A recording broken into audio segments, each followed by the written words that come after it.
And joining me now from the Canadian Embassy in Washington is Ambassador Hillman. Ambassador, this must be such a bittersweet day for you. A lot of people will be asking, why now, in the middle of a trade war? Oh, thanks, and thanks for having me, Omar. And you're right, it is bittersweet.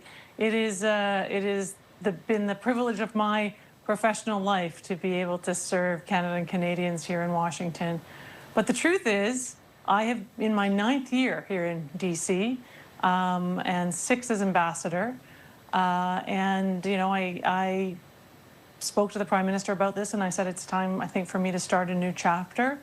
He had asked me back in the spring to stay on for the transition of his government, the new government, and the transition to the new Trump administration. I agreed to do that, and I'm honored to have done that, and I'm proud to have done that.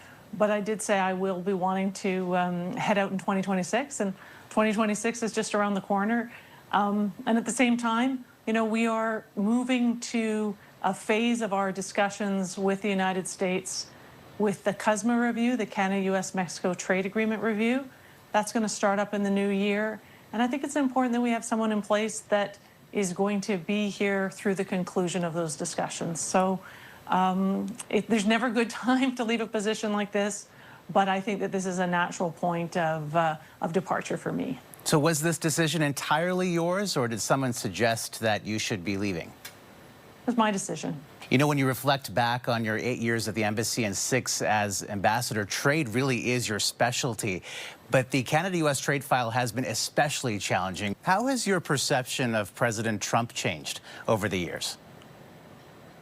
I think President Trump has become more and more, strong in his own convictions. I think in his first term, he had many people who were providing advice that was seeking to kind of put guardrails around some of his choices.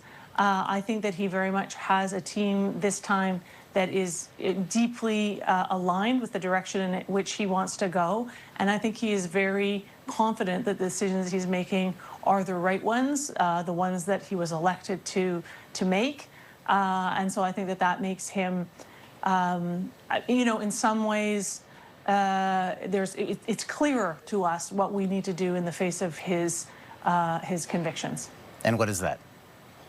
Well, I think we have to find ways to take care of ourselves, be strong and resilient at home, grow our economy, diversify our economy, while at the same time recognizing that we will never and should never want to not have a strong relationship with the United States. Ambassador, what's next for you? Oh, that's a great question. Well, as I say, I'm looking forward to going home. I'm looking forward to visiting my parents, who I've seen less of than I would have liked to in recent years.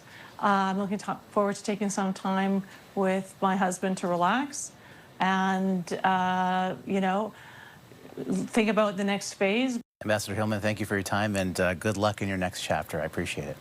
Thank you so much. Thanks for having me.